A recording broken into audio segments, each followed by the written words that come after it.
नवीन घडामोडी पाहण्यासाठी आपल्या बारामती झटका या यूट्यूब चॅनलला सबस्क्राईब करा व बेल आयकॉन दाबा, म्हणजे ताज्या घडामोडी आपणापर्यंत पोहोचतील। माढा लोकसभा मतदारसंघाचे कार्यतत्पर पाणीदार माजी खासदार रणजितसिंह नाईक निंबाळकर यांच्या जाहीर पत्रकार परिषदेचे आयोजन फलटण येथील गजानन चौकात करण्यात आले होते। डॉक्टर संपदा मुंडे प्रकरणी सुसाईड नोटमध्ये गोपाळ मदने आणि प्रशांत बनकर यांची नावे आहेत, परंतु याला राजकीय वळण लावून सुषमा अंधारे, मेहबूब शेख, अंबादास दानवे यांच्यासह अनेकांनी प्रसार माध्यमांद्वारे माजी खासदार रणजितसिंह नाईक निंबाळकर यांचे नाव गौरले होते। यासाठी माजी खासदार रणजितसिंह नाईक निंबाळकर यांनी फलटण येथील गजानन चौकात ओपन पत्रकार परिषद घेतली होती। यावेळी बोलताना माजी खासदार रणजितसिंह नाईक निंबाळकर म्हणाले,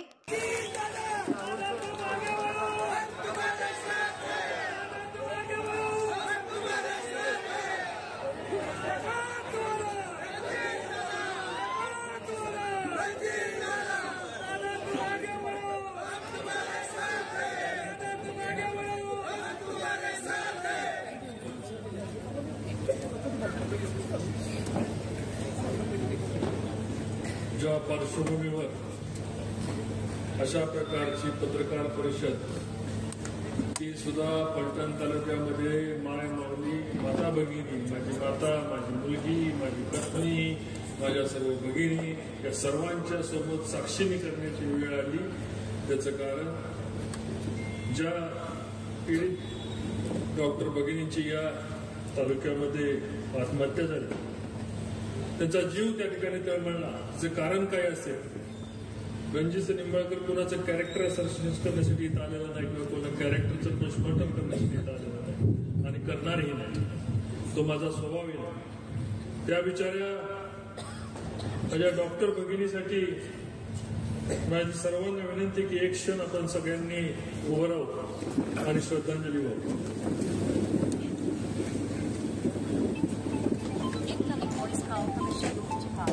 संपूर्ण महाराष्ट्राला दिसून द्या की फलटण तालुका कुठं चुकीचा तालुका नाही। माझी हजारोची जनता आज या ठिकाणी त्यांना श्रद्धांजली वाहते। माझ्या डॉक्टर भगिनीला सगळ्याला कळून द्या, त्यांच्या पालकांना कळून द्या, त्यांच्या बंधूला कळून द्या, बीड जिल्ह्याला कळून द्या की त्या डॉक्टर भगिनीच्या आत्महत्यामध्ये आम्हालाही आमची दुःख आहे, आमची संवेदना त्यांच्या बरोबर आहे। मी श्रद्धांजली या ठिकाणी त्यांना वाहतोय आणि आपण सर्व उभं राहिला। आपल्याला खूप खूप धन्यवाद। ओम शांती। प्रथमतः या पत्रकार परिषदेचं स्वरूपाच्या पत्रकार परिषद चालू करण्याच्या पूर्वी पत्रकार बंधूंचं मी मनापासून या ठिकाणी स्वागत करतो। माझ्या हजारो भगिनी या ठिकाणी आलेल्या आहेत, त्यांचं स्वागत करतो। माझे सर्व बंधू या ठिकाणी आले, त्यांचं स्वागत करतो। ज्या माझ्या भगिनी सुषमाताई या ठिकाणी आल्या, त्यांनाही आपण निमंत्रण दिलं होतं। त्यांच्याविषयी जरी कोणी अपशब्द वापरले असते, त्या माझी महाराष्ट्राची भगिनी, मी त्यांची जाहीर व्यासपीठावरून मी त्यांची क्षमा मागतो। तो आपले संस्कार नाहीत, आपली संस्कृती नाही। आपण राजकारणामध्ये उतरल्यानंतर आपलं चरित्र हे लोकांचं चरित्र असतं, पब्लिक कॅरेक्टर असतं। लोकांना प्रश्न विचारायचा अधिकार असतो आणि तो कोणालाही आहे। मग हा प्रश्न विचारतोय, तो प्रश्न विचारतोय, याच्यामध्ये आपण मागं सरावं हा माझा स्वभाव नाही। म्हणून म्हटलं की ज्याला ज्याला आज प्रश्न विचारायचे त्याला कोणाला नाराज करणार। कुणीही चुकीच्या पद्धतीने माझ्यावर ज्यांनी आरोप केले त्यांना परवाही मी विनंती केली होती, आजही विनंती करतो। गेले 1 वर्ष झालं आपण एकच घोषणा दिलेली आहे,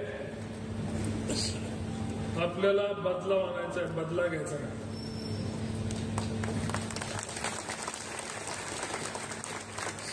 रणजितसिंह निंबाळकर बदला घेत नाही म्हणून तुम्ही माझ्या बरोबर आहे, चुकीचं वागत नाही म्हणून बरोबर आहे। तालुक्यामधली 60-70% जनता आज बरोबर येण्याचं कारण आपण आपल्यामध्ये बदलाव केला आहे आणि म्हणून तालुक्याचा बदलाव होतोय। मुख्यमंत्र्यांचा विश्वास कुठल्या पोलिसांच्या रिपोर्टची आवश्यकता नव्हती, त्यांच्या त्यांच्या अंतर्मनाला माहिती होतं हा चुकणार नाही. आयुष्यात जेव्हा जेव्हा मी काम करतो तेव्हा कधी अशा पद्धतीने चुकीची कामं घेऊन ना देवेंद्रजींकडे मी कधी भेटलो. 6 वर्ष 7 वर्षाचा माझा त्यांचा सहवास आहे. पंतप्रधानांना मी कधी भेटलो नाही. जो भेटलो या मातीच्या कामासाठी भेटलो. रणजित नाईक निंबाळकरला स्वतःसाठी काय पाहिजे म्हणून सुद्धा भेटलो नाही. तुम्ही देवेंद्रजींची सेवेमध्ये साक्ष काढू शकता. मी मातीसाठी पाणी मागेल, नेरा देवघर मागेल, धोंबलपुडी मागेल, प्रशासकीय कार्यालय मागेल,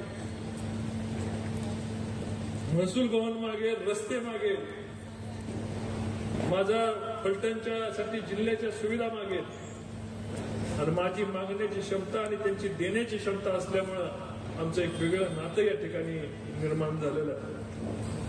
त्यांच्यावरही माझ्यामुळं लोकांनी त्यांनाही नावं ठेवून मी त्यांची या ठिकाणी या घटनेमुळं त्यांनाही काही गोष्टीला सहन करावं लागला असेल तर देवेंद्रजींची मी या ठिकाणी मी माफी मागतो. आणि विविध ठिकाणच्या वेगवेगळ्या तक्रारी ज्या माझ्याविषयी सोशल माध्यमातून ज्या केल्या त्यांच्याबद्दलची उत्तरं इलेक्ट्रॉनिक याच्यावर देण्याकरता मी माझ्या सहकारी टीमला विनंती करतो. तत्पूर्वी काल या तालुक्याचे आमदार, विधान परिषदेचे आमदार यांनी सांगितलं तर माझं नाव घेऊन जातो. मी आज जाहीर सांगतो, मला तुमच्याबद्दल द्वेष नाही, पण तुम्ही चॅलेंज केलं.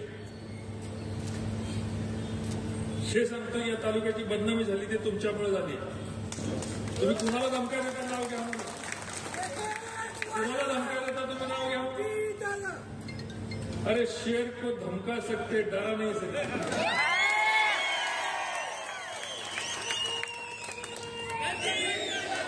तुमच्या कर्तुतीचा पाढा वाचायचा असेल त्याला ही सभा पूर्ण नाही, त्याला पुन्हा यशवंतराव चव्हाण हायस्कूलला जावं लागेल. बरोबर आहे ना? मी माझ्या सहकार्याने विनंती करतो, तत्पूर्वी हा कॉर्डलेस मॅच कसा लावायचा तुम्ही तरी मला इथं लावा, म्हणजे मलाही त्याच्याबरोबर करता येईल.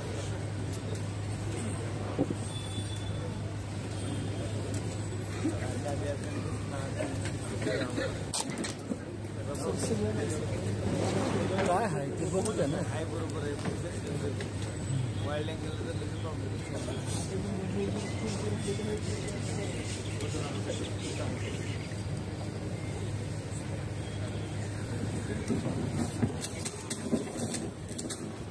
आवाज येतोय?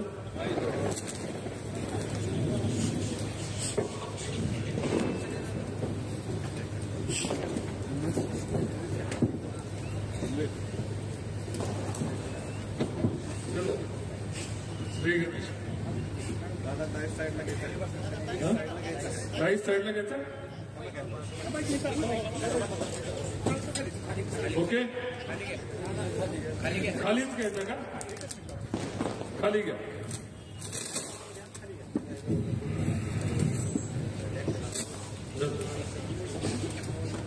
ते बरोबर लागले ना?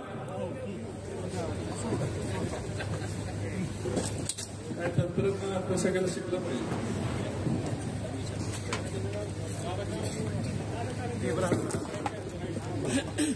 हे पण का बरोबर आहे? स्वराज मी सगळ्यांच्या आरोप असणार आहे. दिगंबरा यांच्या विषयीच्या, त्याच्या पत्नीच्या आरोप असणार आहे. नंदकुमार ननवरे यांच्या आत्महत्येच्या विषयी बोलणार आहे. मुकदमांच्या आरोपांच्या विषयी बोलणार आहे. तुमच्या आता ताईच्या आत्महत्येच्या विषयी बोलणार आहे. आणि याच्यानंतर पत्रकारांनी विचारलं तर त्यांच्याविषयी बोलणार आहे. स्वराज नागरिक पतसंस्थेच्या विषयी पहिला आरोप की दिगंबरा यांच्या विषयी त्यांच्या पत्नी त्या नेहमी बोलतात. महिला असल्यामुळे आपण त्यांचा सन्मान ठेवतो आणि मी यापुढेही ठेवत राहणार. माझी एक ऑडिओ क्लिप फिरते, ती तीन वर्षापूर्वीची ऑडिओ क्लिप आहे. 2 ते 3 वर्षापूर्वी एक सुद्धा शब्द चुकीचा गेलाय का? ती ऑडिओ क्लिप मध्ये सुद्धा त्यांनी तोडून वापरली. जेवढं पाहिजे तेवढंच दाखवलंय. मी काय म्हणणं होतं ते दाखवलं नाही, पण त्या माझ्या भगिनीला माहिती नाही की माझ्याकडे पण त्याची क्लिप आहे. ती मी पूर्णपणे ऐकवणार. दिगंबर आव्हाने यांनी आपण स्वराज पतसंस्थेमधनं त्यांना 1 कोटी रुपयाचं कर्ज दिलं होतं. 60-70 लाख रुपये त्यांनी फेडल्यानंतर जेव्हा विधानसभेची निवडणूक झाली आणि दुसऱ्या दिवशी आम्ही जाहीर केलं की दिगंबर आगवणेशी माझा संबंध तुटला, इथे फलटणचे सगळे पत्रकार या ठिकाणी साक्षीला मी कारखान्यावर 2-3 दिवसामध्ये बैठक घेऊन सांगितलं होतं की दिगंबर आगवणेला परत जवळ करणार नाही. त्याची कारण आहेत, जो माणूस स्वतःच्या आम्ही ताकदीने लढलो, पण जो पैशासाठी कॉम्प्रोमाइज स्वतःच्यासाठी झाला म्हणून त्याच्यासाठी आम्ही जाहीर केलं. दरम्यानच्या काळामध्ये नंतरच्या काळामध्ये त्याला स्वराज पतसंस्थे मधून जे कर्ज दिलं होतं त्याच्या हप्त्यासाठी जेव्हा कर्मचारी तिथे गेले, आज भरतो उद्या भरतो, नंतरच्या काळामध्ये त्यांची गरमी वाढायला लागली आणि गरमी वाढायला लागून त्यांनी अॅट्रॉसिटी लावतो शिव्या द्यायला चालू केली. तेव्हाची ही त्यांनी त्यानंतर आपल्या तक्रारीनंतर त्यांनी एक तक्रार SP साहेब यांच्याकडे दाखल केली.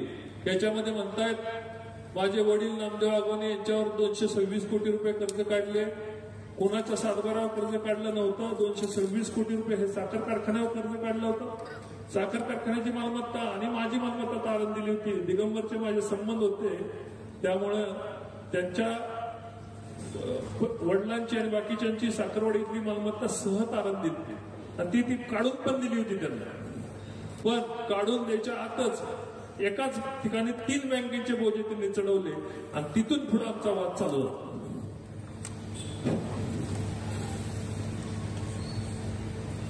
पुढं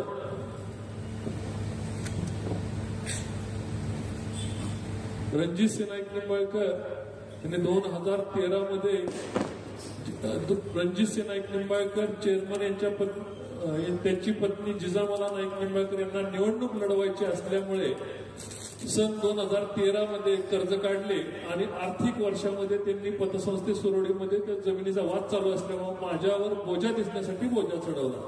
रणजितसिंह निंबाळकर यांनी ती गहाण ठेवून 1 कोटी रुपयाचे कर्ज घेतले. त्या प्रकरणात माझ्या सह्या घेतल्या आणि कारखान्याने 59 लाख रुपये परस्पर भरले. सदर कर्ज प्रकरणात माझ्या सह्या असल्यामुळे रणजितसिंह नाईक निंबाळकर पतसंस्थेने 138 ऍक्ट प्रमाणे दावा दाखल केलेला आहे.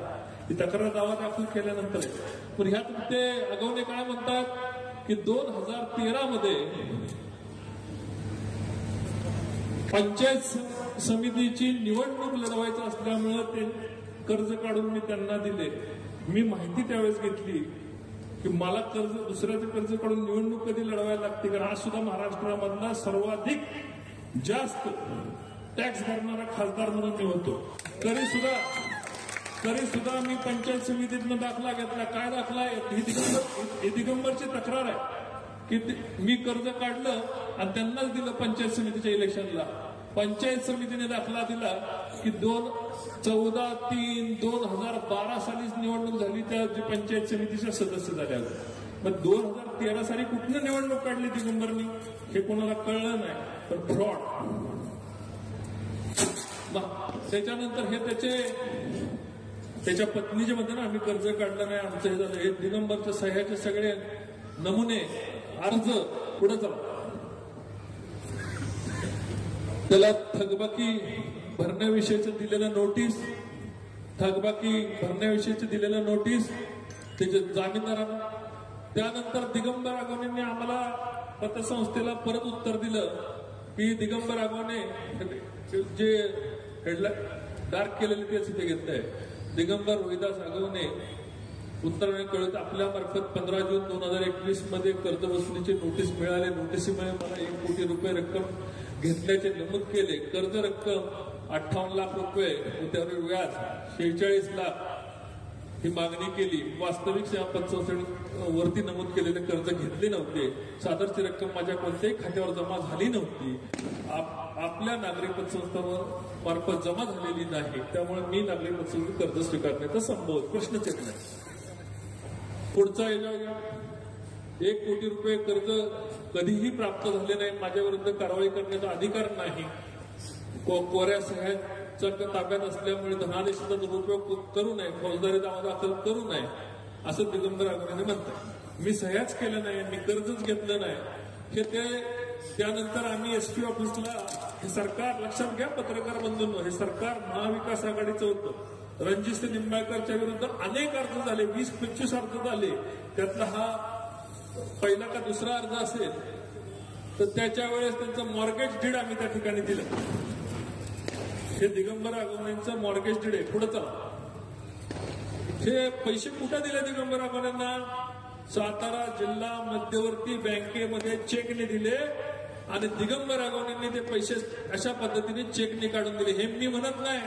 रामराजे नाईक निंबाळकर ज्या बँकेचे डायरेक्टर आहेत त्या डायरेक्टर असणाऱ्या बँकेमध्ये हे चेक दिला होता. तिथून त्यांनी टप्प्याटप्प्याने पैसे काढून दिले होते. मी पैसेच घेतले नाही. आता त्यांच्या खात्यातनं त्यांनी 5 चेकद्वारे पैसे काढून दिले. आम्ही नेऊ शकतो का? पुढं त्या पावत्या बँकेचं स्टेटमेंट आहे सातारा जिल्हा मध्यवर्ती बँकेचं. पुढं मग यांनी न्यायालयात आमच्या विरुद्ध दावा केला. रणजित निंबाळकर संपूर्ण संचालक मंडळ की हे खासदार आहेत, हे ते अमकय तमकय, आणि मग माझ्यावरनं खोटं प्रकरण करतात, न घेता पैसे लाटले म्हणून न्यायालयाने चौकशीच्या अंती 156(3) खाली तक्रार दाखल घेऊन तपास करावा असे आदेश दिले. ह्यांच्या ह्या तक्रारीवर हे दिगंबर आगवणेंची तक्रार, हे तदनंतर आपापसात संगनमत करून 1 कोटी रुपये तत्काळ मंजूर केले वगैरे वगैरे वगैरे. पुढे घ्या. ही त्यांची दिगंबर आगवणेंची तक्रार आहे. त्याच्यानंतर FIR दाखल झाला संचालक मंडळाच्या विरुद्ध माझ्यासहित. तत्कालीन मी संचालक आता त्यावेळेस नव्हतो, पण त्याच्या आधी संचालक होतो.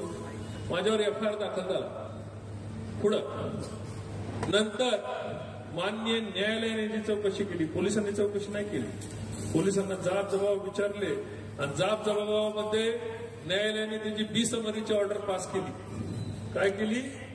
B-समरी म्हणजे खोटा गुन्हा दिगंबर आगवणेने दाखल केलेला आहे आणि त्यांना 183 अंतर्गत त्यांना शिक्षेसाठी ठेवलेलं आहे. आता सुद्धा शिक्षेसाठी ठेवलंय. कधीही शिक्षा लागू शकते. जे पतसंस्थेवर आरोप केले त्याला न्यायालयाने त्याचं मत ऐकलं, आमच्या गुन्हा नोंद करायला लावला, चौकशी केली आणि नंतर B-समरी ऍक्ट. आणि ही तारीख आपण सगळ्यांनी तारीख बघावी. 26/2/22 काहीतरी तारीख आहे. सरकार महाविकास आघाडीचं होतं, देवेंद्रजींचं सरकार नव्हतं. श्रीमंत रामराजे सभापती होते.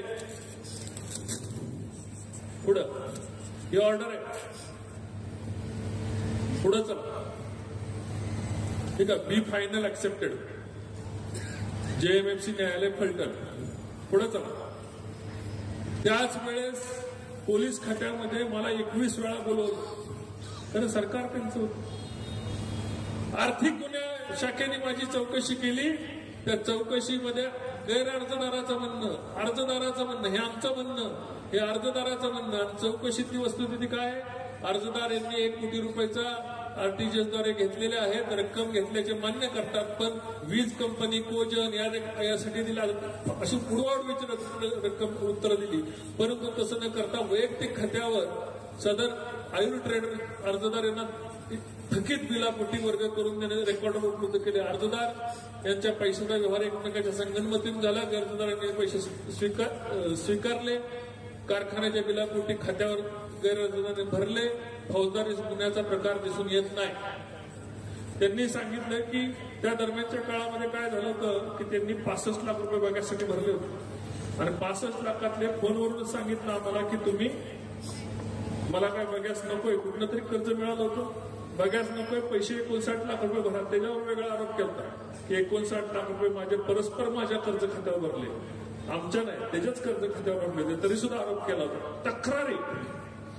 पुढं आता त्यानंतर आरोप केला होता की 7 ते 8 कोटी रुपयाची खोटी बिलं आम्हाला मारली कारखान्याने त्यांचा 5,72 लाख रुपयाचा चेक न्यायालयामध्ये भरला होता. 138 प्रमाणे कारवाई केली होती. त्यानंतर त्यांनी जिल्हा यांच्याकडे उपअधीक्षक आर्थिक गुन्हेकडे अर्ज केला की मी बिलं घेतलीच नाही. लास्ट ह्या कॉलम मध्ये आपण वाचू शकता की काय म्हणताय त्याच्यामध्ये. शेवट एकंदरीत अर्जदारांनी उपस्थित केल्यात मुद्द्यात तथ्य दिसून येत नाही. हे सगळं संक्षिप्त चौकशी झाली. 21 वेळा मला बोलवलं होतं, मी कधी बोललो नाही. पुढं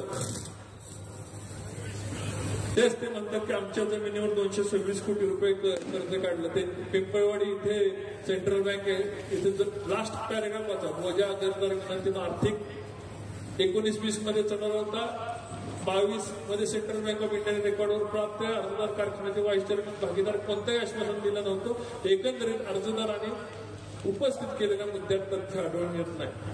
ह्याच्या वेळेस ही सरकार महाविकास आघाडीत होतं. चलो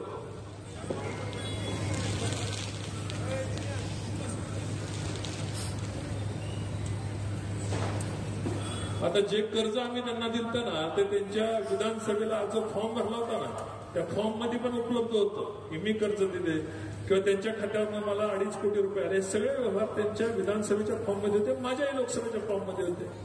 तेच ते म्हटले की पैसेच घेतले नव्हते, मिळालेच नव्हते. तर दिगंबर आगोनीच्या ऍफिडेव्हिट मध्ये हा 81 लाख रुपये बॅलन्स स्वराजपासून सुद्धा दिसत होता. हे तपासणी अधिकाऱ्यांनी त्या ठिकाणी म्हटलेलं आहे. पुढं आता दिगंबर आगोनींनी माझ्यावर आरोप काय केला, हे सगळं टिकना. मग सर्वात मोठा आरोप याच्यापेक्षा झाला. काय आरोप केला की 2000 रणजितसिंह हिंदुराव नाईक निंबाळकर 2019 साली माढा मतदारसंघातून निवडून आलेले आहेत. सगळ्यांनी वाचा. कुटुंबियासोबत महालक्ष्मी दर्शनासोबत जायचे ठरवले होते. त्यांची गाडी नादुरुस्त झाली, माझी गाडी नादुरुस्त झाली असल्याने माझी फॉर्च्युनर टोयोटो गाडी भाड्याने नेली. 5 ऑक्टोबर 2019 रोजी महालक्ष्मीसाठी जायचे होते. व्यक्तिगत गाडी नादुरुस्त झाल्यामुळे माझी टोयोटो गाडी 4 ऑक्टोबर रोजी मागितली. अडचणी वाजता विनंती वाजता मी माझी गाडी 4,970 रुपये भाडे तत्वावर दिली. दिगंबर आगोनीला, ज्याला विधानसभेला आम्ही सहकार्य केलं, त्यांनी त्याची गाडी आम्हाला भाड्याने दिली. माझ्याकडे एवढ्या गाड्या आहेत, त्याची गाडी भाड्याने घेऊन गेलो. रणजितसिंह निंबाळकर ही राजकीय व्यक्ती असून भरपूर मनुष्यबळ आहे, राजकीय पाठबळ असल्यामुळे माझी वेळोवेळी फसवणूक करत आहे. तसे मी त्यांना तसे सांगेल तर मला जिवंत सोडणार नाही अशी धमकी दिली. त्यांच्यापासून माझ्या कुटुंबाला धोका आहे. माढा लोकसभेचे खासदार रणजितसिंह निंबाळकर यांनी त्वरित गुन्हा दाखल करून न्याय मिळावा. कोण म्हणतंय? दिगंबर आगोने. कितीची तक्रार आहे? पत्रकार बंधूंनी वाचलं का? 4,000. आता ही तक्रार तरी मी मान्य करतो, पलीकडची तक्रार तर त्याच्यापेक्षा गंभीर आहे. माढा लोकसभेचे खासदार रणजितसिंह नाईक निंबाळकर यांनी पेट्रोल चोरी केली. मला सुषमाताई, मेहबूब भाई, महाराष्ट्राचे प्रदेशाध्यक्ष, नेते मंडळींना त्यांना म्हणायचंय, जे आमदार साहेबांनी मी सांगितलं की मी रणजितसिंह नाईक निंबाळकर नार्को टेस्ट करायला तयार आहे, आणि त्याच्याबरोबर माझ्यावर आरोप करणाऱ्यांनी प्रत्येकाने नार्को टेस्ट आज जाहीर मध्ये सगळ्या सोशल मीडियाने करायचं. आरोप आहे का? 500 रुपये किमतीचे प्लॅस्टिक पॅन मधून चोरी करताना जयश्री आगोने यांनी पाहिले व जातीवाचक शिवीगाळ केली. कुणाला? जयश्री आगोनेंना. मीच म्हणून सहन केलं. माझ्या जागी तुम्ही असता तर काय केलं असतं? कशाने हाणला असता? बुटाने हाणला असता. रणजितसिंह निंबाळकर ही राजकीय व्यक्ती असून पाठबळ घडलेल्या काय जिवंत, मी तुला 30 खालचा वाक्याकडे जिवंत सोडणार नाही म्हणाले. तुला त्वरित त्यांना जातीवाचक शिवीगाळ करण्या म्हणजे अट्रॉसिटी दाखल करण्यासाठीचा हा पोलीस स्टेशन नोंदीचा अर्ज आहे. आगोनीच्या कुटुंबावर किती अत्याचार केले, किती अन्याय केले, हे अन्याय कोण कुणावर करत होतं हे तुमच्या लक्षात. आता ह्याच्यापेक्षाही मोठं कांड आहे. ह्या तक्रारी पोलीस स्टेशनने घेतल्या नाहीत, म्हणजे त्याच्यावर माझ्या गुन्हा दाखल नाही केला. कशा करतील? त्यांच्या नोकरात जातील राहतील. 500 रुपये पेट्रोल चोरण्याकरता खासदार विमानाने गिरवीला आलाय आणि पेट्रोल चोरून पाठे पडून गेला.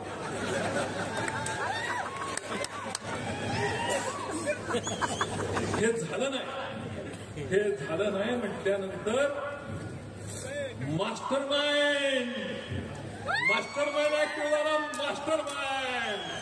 मास्टर माइंडने नंतर काय आयडिया दिली? काढणाऱ्या आयडिया.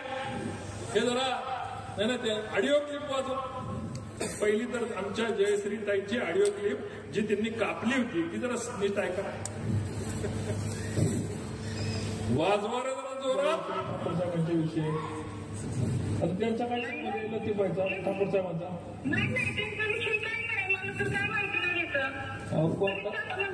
नाही कोर्टात जाऊन तुम्ही तक्रार दिली आहे विनयभंगाची. आता असं काय करताय तुम्ही? कोर्टाने टाळली. ऐका, आता तुम्ही एवढं अडाणी बोलू नका. काय होते, खरं बोलत नसल्यामुळे सगळा विषय होते. खरं बोलला असता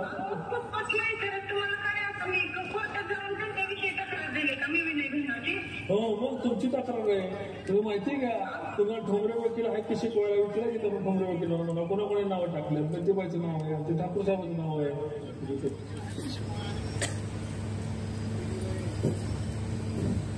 किती विनयभंगाची तक्रार. आरोपी नंबर 1 रणजितसिंह हिंदूराव नाईक निंबाळकर. आरोपी नंबर 2 जरा उठा. विनयभंग कुणी केला? मी जिजामाला नाईक निंबाळकर यांनी केला. हे काय आरोपी नंबर 2 कुठे खाली? आरोपी नंबर 2 त्याच्यामध्ये या दिसत नसत तर इथं जिजामाला नाईक निंबाळकर नाव वाचा. आणि हे ऑनलाईन उपलब्ध आहे. हे जे आहे ना, हे ऑनलाईन उपलब्ध आहे की मी जिजामाला नाईक निंबाळकर यांनी आगवणे ताईंचा विनयभंग केला. त्याच्याबरोबर आमच्या लतीफाईंच्या घरात लग्न होतं आणि आमच्या कारखान्याचे संचालक सर्व यांनी विनयभंग केला. आता कोर्ट त्यांना विचारत होतं की विनयभंग मी एकटा करेन, ह्या कशा करतील? मास्टर माइंडला आम्हाला दोघांना गुंतवायचं होतं. दोघं कसं चालतं बघा. आधी भुरटा चोर केला मला. बोललो तुम्हाला कधी मी मला भुरटा चोर केला? 5,000 रुपये भाडं दिलं नाही, मला अॅट्रॉसिटी केली. मी बोललो तुम्हाला कधी? काय सहन केलं मला. नंतर माझ्या जी मला दादा ज्या क्लिप मध्ये म्हणते त्याच भगिनीने माझ्यावर विनयभंग केला. बोलायचं किती, रडायचं किती आणि लढायचं कोणासाठी? पैशासाठी माणसं जर इतकी माती मोल होत असतील, पैशासाठी माणसं माती खात असतील आणि मला हे सगळे आरोप बघितल्यानंतर देवेंद्रजींनी म्हटले, दादा तुम्हाला यावेळेस तिकीट देणार नाही. म्हटले तुमचा मोठा खून दरोडा आरोप असतो पण विचार केला असता. म्हटले तुमच्या भुरट्या चोरीचा गुन्हा हे इथे कुठे? हे विधानसभेत आहे, हाऊसमध्ये रेकॉर्डला आहे, तुम्ही जाऊन चेक करा. भुरट्या चोराचा आरोप माझ्यावर भुरटा चोर मला केला. आगेच्या बरोबर ह्याच्यावर प्रकरण थांबलं नाही. हे आता काल परवाचा व्हिडिओ आहे. ज्या ताई रडतायत त्या पुण्याच्या बंगल्यातलं बाहेर दिसतंय का? ईडी काय ह्या तिन्ही भावांचा बंगला, यातून त्या ताई कशा बाहेर येणार? व्हिडिओ दाखवा इकडे, पूर्ण सुरुवातपासून चालू करावं. ही गाडी बाहेर आली, मुलगा पळत आला आगवण्यांचा. षडयंत्र कसं करतात, कोण करतं? त्या आगवणी ताई पळत आल्या कारण दिसू नये म्हणून, आणि बंगल्यात येते नवरा. आता काय झाले, बारके बारक्या पोरांकडे कॅमेरा आले, कोणतरी शूट करून पाठवते. आपण करतो बा, कुणी जरी केलं की जेव्हा प्रकरण तापायला लागलं की आगवणी ताई म्हटलं रडणार, येणार, पोरींची आत्महत्या काढणार, आत्महत्या पण येणार आहे. हे कुणाच्या बंगल्यातले हे वकील मंडळी सगळी कशी तक्रार करायचं, कसं रडायचं, हे कुणाच्या 3 भावांच्या बंगल्यातनं आल्या बाहेर. तयार करलं एखाद्याची बदनामी. मग अशी वाक्य लिहिलं ना की योद्धा जर शरणगती येत नाही, शरणागती घेत नाही तर त्याला बदनाम करायचा. करत नाही. आणि 1 महिन्यापूर्वी रणजितसिंह निंबाळकर चांगला होता. संजय बाबा माझ्याकडे 2 वेळा आले. रामराजांचे 50 निरोप आले की आपण मनोमिलन करू. मी म्हटली कोठाच बाहेर काढणार माझा. म्हटलं तुमचं मन पण नको, तुमचं मिलन पण नको, काही नको. या ताई बाहेर आल्यानंतर मग परत दुसऱ्या ताईंना संपर्क केला. त्या बिचारीचा काय दोष असेल मला वाटत नाही. कारण स्त्री रडली की आपलं सगळं वाटोळच होतं. बरोबर आहे ना? पत्रकारांना पटतंय का नाही? पुढे घ्या. आता माझ्या लाडक्या ताईने माझ्यावर आरोप केले. किती 277 गुन्हे ऊस मुकदमावर, ऊस कामगारावर फलटणमध्ये लागले. ताईचा काय दोष आहे? काय आहे का दोष? ताईला माहिती देणे कोणी दिली? मास्टर माइंडने माहिती दिली, ताईने माहिती तशीच घेतली. कारण समोर जसं सोशल मीडिया पत्रकारांनी माझी बाजूच उचलली नाही, डायरेक्ट मला आतंकवादी गुन्हेगार करून ठेवला, तसंच त्या ताईने आपलं जसं येईल तसं वाजवायला चालू केलं. येईल तसं वाजवायचं. आता ह्या 277 गुन्ह्यामध्ये फलटणमध्ये फक्त 37 गुन्हे आहेत. किती? 37. त्यातल्या 12 गुन्हे स्वराज कारखान्याचे, 10-12 गुन्हे श्रीरामचे, साखरवाडीचे, शर्वीचे. जिल्ह्यात मिळून 2021 नंतर 2025 पर्यंत 160 गुन्हे संपूर्ण जिल्ह्याचे. 277 गुन्हे कुठून आले का? हे आजची प्रेस नोट आहे एसपीची, सगळ्यांच्या व्हॉट्सअपवर असं दुपारी चालली आहे. काय म्हणतायत पोलीस अधीक्षक? 2022 ते 25 मध्ये 160 फसवणुकीचे गुन्हे,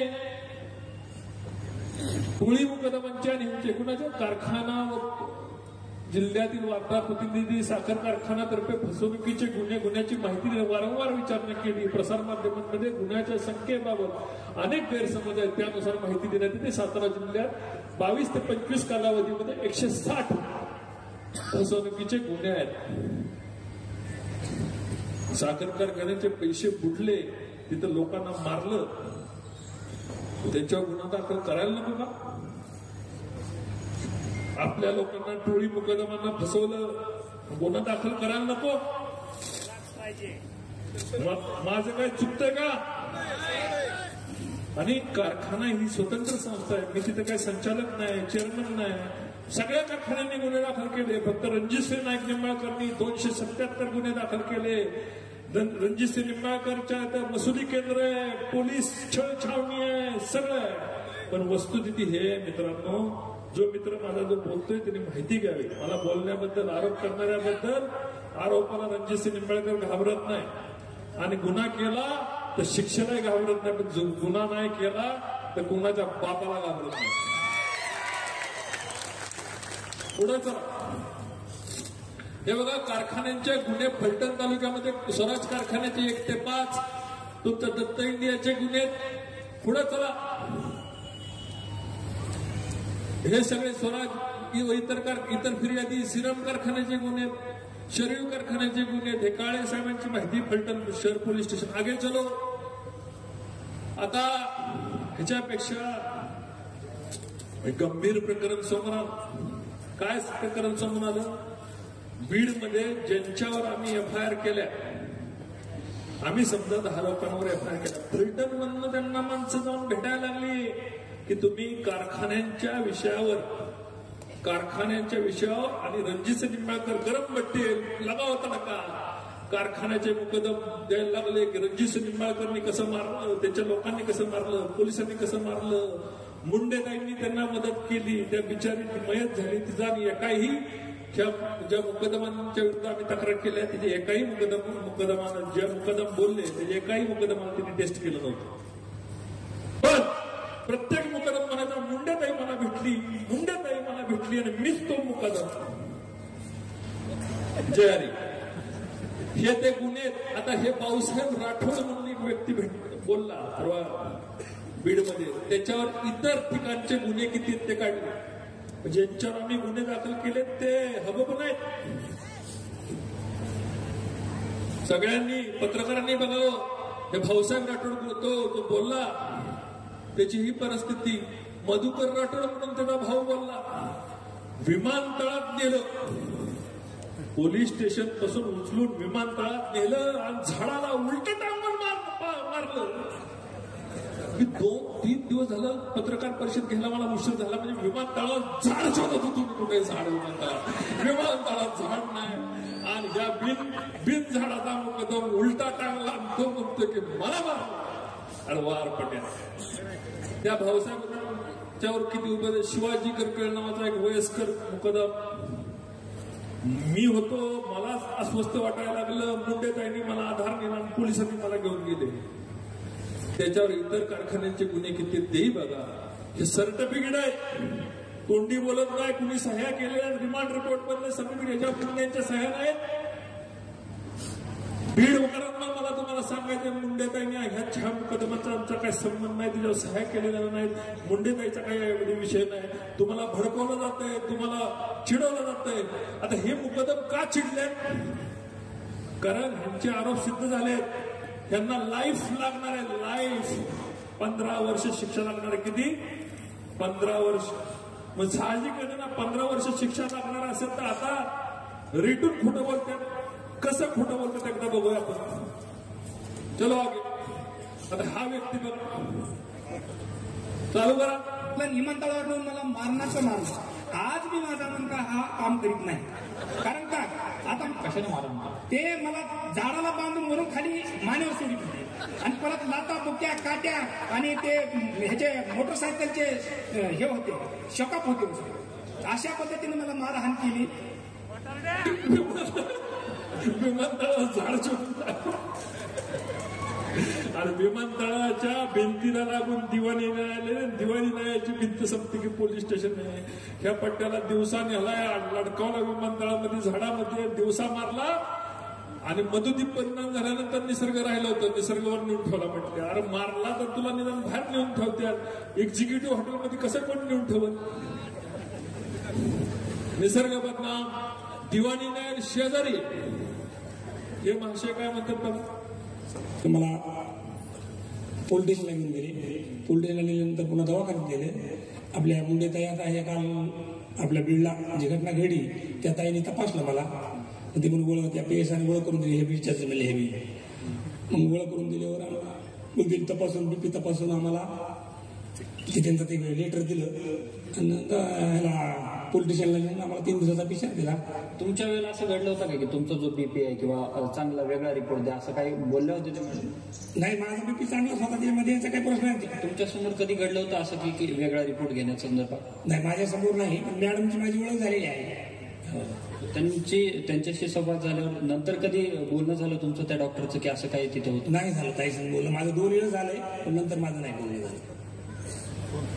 चेन्नई मुंडेताई भेटले. एक तर मुकदमा अजून दाखवायचा आहे, तर 2021 मुंडेताई 23 मध्ये आले, ते 2021लाच भेटले. त्यांना मास्टर माइंड जोरात आहे हो. पुढे घ्या. शो माणूस इतका हरामखोरी म्हणजे दादा. त्याच्या अगोदर मी फलटण शुगरला म्हणजे हनुमंतराव पवार होते चेअरमन. त्या टायमाला त्यांचा दुसऱ्या गावात कारखाना आहे, तिथं मी 10 वर्ष काढलेले. तो त्या हनुमंतराव पवाराचा सुद्धा ह्या माणसाने काटा काढलेला आहे. ते आपण लय किरकोळ. माझ्या समोरची गोष्ट आहे. हनुमंतराव पवार त्या भागातला होता. ऍक्सिडेंट मध्ये त्याचा काटा काढला. मी त्यावेळेस सायकली फिरत होतो, 17 वर्षाचा होतो.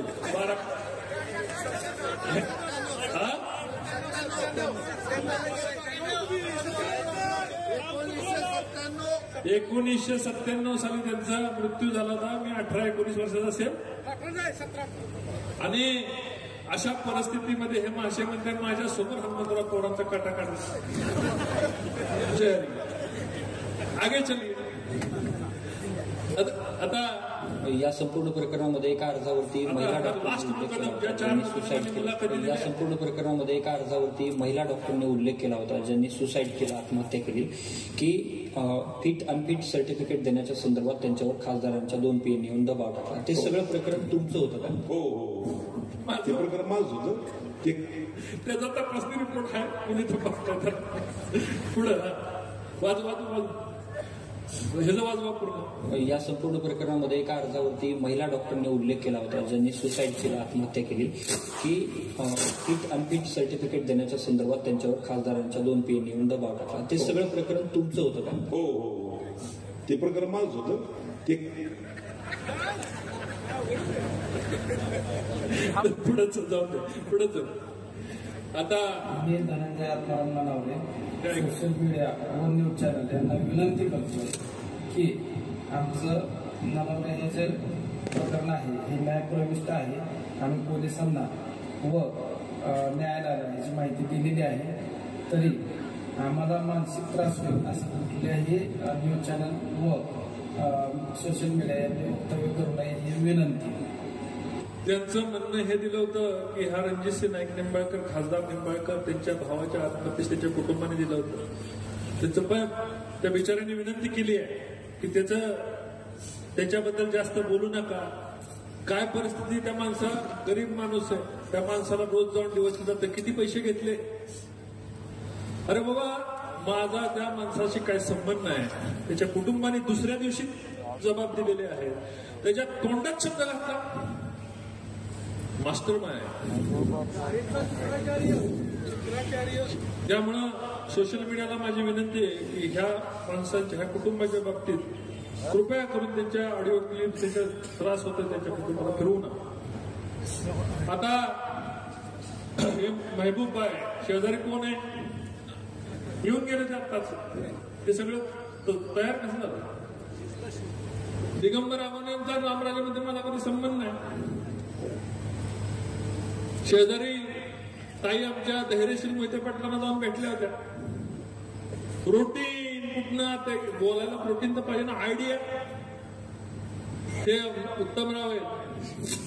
दुर्दैवी, मला लाज वाटते. माझा खून जरी केला असता ना तरी चाललं असतं. मास्टर माइंडनी त्या 2 पोरींचं ट्रेनिंग घेतलं. काय केलं? ट्रेनिंग घेतलं. लोकसभेची निवडणूक होती, 4-8 दिवसात तिकीट राहिलं. तिकीट कसं कापलं जाय, त्या पोरींना नकली आत्महत्या करायला लावली. स्वतःच्या दवाखान्यामध्ये आणून ऍडमिट केलं. आणि हिथं ती काय ठिकाणा म्हटलं, डॉक्टर हसायला लागलं, पुण्याला घेऊन गेले. ही परिस्थिती म्हणजे रणजितसिंह निंबाळकर पेट्रोल चोर, रणजितसिंह निंबाळकर विनयभंग करणारा, रणजितसिंह निंबाळकर गाडी भाडं न देणारा, अट्रॉसिटी शिवेगाळ करणारा. राहिलं होतं एवढंच की फक्त या कुटुंबाने माझ्यावर आत्महत्येचं प्रकरण दाखल करत होतं. तेही मास्टर माइंडने दाखल करून टाकलं. पण मास्टर माइंडने मग इथं गुन्हा दाखल करायला पाहिजे होता, तपासणी करून घ्यायला पाहिजे होती. मेडिकल रिपोर्ट खोटे बनवायची गरज नव्हती. एखाद्या वेळेस एवढं करण्यापेक्षा मास्टर माइंडने माझी सुपारी देऊन गोळी घातली असती तरी चाललं असतं ना. किती माणसाला त्रास द्यायचा, एखाद्याला किती सहन करायचं, आणि तरी सुद्धा म्हणायचं बदला घ्यायचा नाही, बदलावा आणायचा. हा रणजितसिंह नाईक निंबाळकर तसे करतोय. चलो आगे. आता आदरणीय संपदाताईच्या विषयामधलं हे विषय आपण सगळ्यांनी नीट समजून घ्यायचा. त्यांच्यावर त्यांच्या खात्याअंतर्गत पोलिसांच्या तक्रारीविषयी चौकशी चालली होती. काय चालली होती? चौकशी. त्या चौकशीमध्ये त्या ताई काय म्हणतात की माननीय खासदार यांचे 2 PA त्या ठिकाणी आले होते. त्यांनी मला खासदारांना फोनवर बोलणं करून दिलं. मी खासदार सरांना खासदार सरांनी विचारणा केली की पोलिसां कर्मचाऱ्यांनी आपल्याविषयी कंप्लेंट आहे, त्याविषयी आपलं काय म्हणणं आहे का. तेव्हा त्यांनी असे सांगितले की आरोप चुकीचे आहे, असे माझ्याकडून होणार ना, पुन्हा होणार नाही. त्यांना मी हमी दिली. एवढंच वाक्य मास्टर माइंडला सापडलं. आणि तो खासदार, हे वाक्य ते कधी 4 महिन्याचं, ते मेडिकल डॉक्टर आहे. जेव्हा मी इथे एखादा मुकदम वगैरे आणतो ना, तेव्हा वेगवेगळ्या खासदार आमदारांचे फोन येतात. त्यांचे तालुक्यातले कार्यकर्ते असतात नाही. कुठल्या खासदाराने फोन केला आणि त्या पिक्चर ज्यांनी कोणी केला, मी तर म्हटलं मला आठवतच नाही, मी 100 फोन करत असतो, मी पण केला असतो. ह्याच्यामध्ये गैर काय. पण खासदारांनी त्यांच्या PAनी दबाव आणला. 6 महिन्यापूर्वीच्या दबाव आणलेल्या ताई मधुदीप हॉटेलला जाऊन स्वतःच्या हस्ताक्षराने हातावर घेऊन गुन्हेगारांची नावं गळ्यात फास ऐकून ह्या PAच्या दबावामुळे आत्महत्या करू शकेल का? करू शकते का? आणि ह्यात काय म्हटलंय, पोलिसांनी तुमच्या तक्रार त्यांच्याविषयी चालू होती, त्याच्याविषयीची माहिती त्यांनी घेतली होती. मी खासदारांना 3 वर्ष झालं पडलोय. पण ठीक आहे, ह्याच्यामध्ये गैर नाही की फक्त एवढंच की संपदा मुंडेच्या आत्महत्या दाखवायची, सगळ्या चॅनलवाल्यांनी फास दाखवायचा, माझा फोटो शेतात दाखवायचा. जय पुढंच. आता फोन करणाऱ्या त्याच्या कुटुंबाने स्टेटमेंट दिलं की कोण PA वाजवा. खासदार असा आपण उल्लेख करताय, पण त्यांचं नाव तुम्हाला माहिती आहे का? कुणाविषयी आपण बोलतो? अच्छा, मग ते फलटणचे खासदार होते हे कशावरून तुम्ही सांगताय? ह्यातला कुठल्या आधारावर तुम्ही हे सांगताय की ते फलटणचेच खासदार होते? ते कदाचित त्याच्या ओळखीचे असावेत, कारण त्यांच्या आधी पण त्यांचे फोन यायचे. अच्छा, खासदारांच्या पीएची नावं आपल्याला माहिती आहे? हिवरे का काहीतरी असं सांगितलंय, पण कन्फर्म मला माहिती नाही.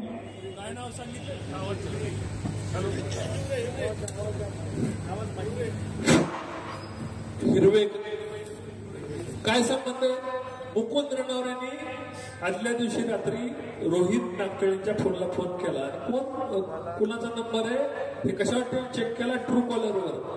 ही त्याची मिस कॉल पडलेला, ही त्याची डायल हिस्ट्री. रणजित निंबाळकरला काय येडा समजतं का?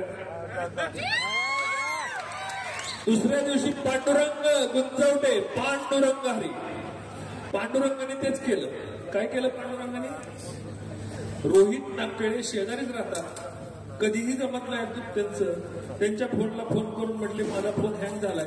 कोण बोलतोय? रोहित बोलतोय ना. फोन ठेव. रोहितने परत कॉल केला त्यांना, साधा कॉल केला. का फोन केला तर विचारलं.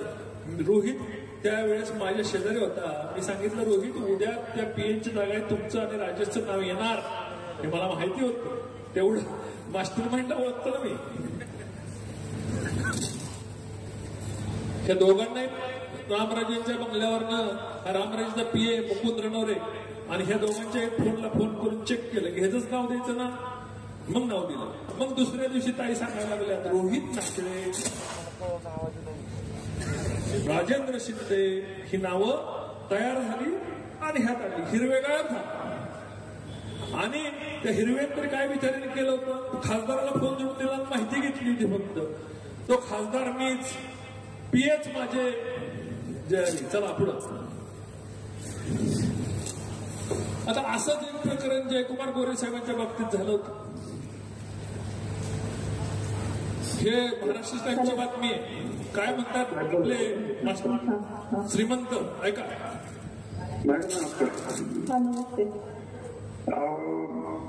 ते समजा विषय आला, मी मुद्दाम प्रदीपला बोलत येतो. हो नाही बरं झालं ते. मी पण परत काय ते परत इतकं आपण तुम्ही धाडस केलंय. माझ्या डोक्यात म्हणायला आता एक काम करा, तुम्ही घरी थांबा. प्रदीप खूप गाडी आणले नाही, तो येईल तुमच्याकडे. बरं ठीक आहे चालेल. तिथनं काय करा, आता तर थोडीशी सोय करतो मी. त्याचं मोठं काम म्हणजे त्या कोपरमध्ये थोडीशी सोय करतो. चालेल. कोपरमध्ये शेजारीचे.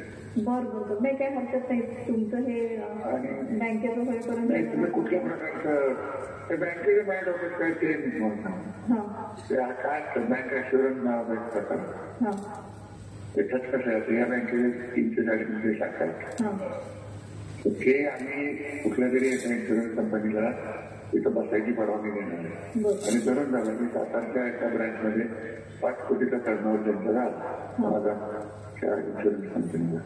तुला 17% पैसे आम्हाला बँकेला मिळणार. तिथं आम्ही काय करणार, ती इन्शुरन्स कंपनी जी कोणी येईल टेंडर होईल, त्यांना आम्ही प्रेशर करणार की हे आमचे 50 घ्या, असा एक विषय. पण तो इन्शुरन्स कंपनीकडनं होईल. हे जर तुमचं जुळलं तुमची सोयच होईल ना, जवळच्या जवळ सोयच करतात. पण जयकुमार गोरेचा कार्यक्रम करायची सोय आदरणीय श्रीमंत करतात. खूपच प्रॉब्लेम झाला होता. कधी भाऊला मी बोलले होते सगळं. तर ह्याची माणसं येऊन तिथं सांगून गेली की त्या बाईला.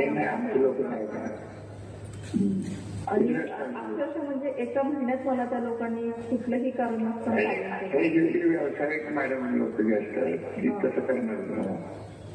त्यामुळे मी कधी भाऊलाही बोलले होते की मला सातारा नकोच आहे, मी सातारच्या बाहेर कुठेही राहते. कारण मी सुद्धा इतकी डिस्टर्ब झाले नाही या सगळ्या प्रकारात. म्हणजे ते असं म्हणतात ना, करायला गेलो गणपतीने झाला मारुती, तसं झालेलं. एकतर ते सगळे बॅचेस वगैरे माझ्या सगळ्या बंद झाल्या. सगळं म्हणजे इन्कम सोर्स मला पूर्ण थंडावला. ह्या केंद्र शासनाच्या ज्या स्कीम्स असतात ना, ग्रामीण विकास मंत्रालय मार्फत, त्या निरंजित करायच्या. आता जवळजवळ 9-10 वर्ष झालं त्यामध्ये माझा चांगला जम बसला होता. आणि त्यामध्ये एका बॅचला मला साधारण एक 70 ते 80,000 रुपये मला त्यात मिळायचे. अशा वर्षाच्या एक 10-12 बॅचेस होऊन जायच्या त्या वेगवेगळ्या ठिकाणी. मग त्यामुळे माझं इन्कम सोर्स अगदी छान चाललेला होता. आणि आता कसं झालं तर माझी मोनोपॉली झालेली की मी चांगलं काम करते. तुम्हाला कोण म्हणते?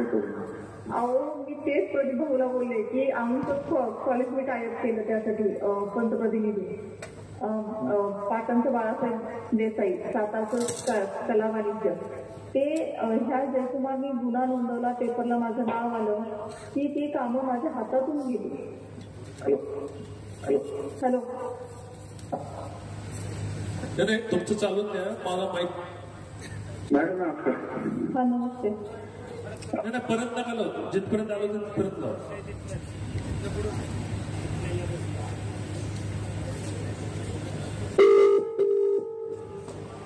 दुसरी. हॅलो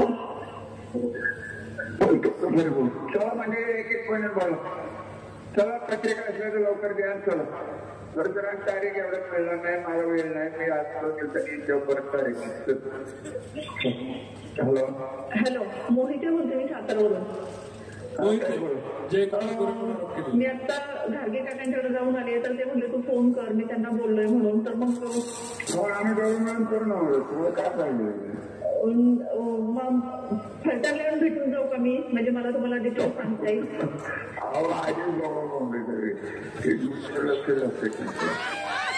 मला ना ते कॉलेजला ती स्कीम एक रन करायची आणि त्यामध्ये मला चांगले मिळतील. औंधच्या कॉलेजवरती औंधच कॉलेज आहे ना राजश्रीपती, त्यावरती रन करायची आहे. कारण ते प्रायव्हेट कॉलेज हो हो त्यांना काय मी सांगू शकतो. आणि ते सांगितलं टार्गेट हो ना पण सांगितली म्हणजे थोडं अवघड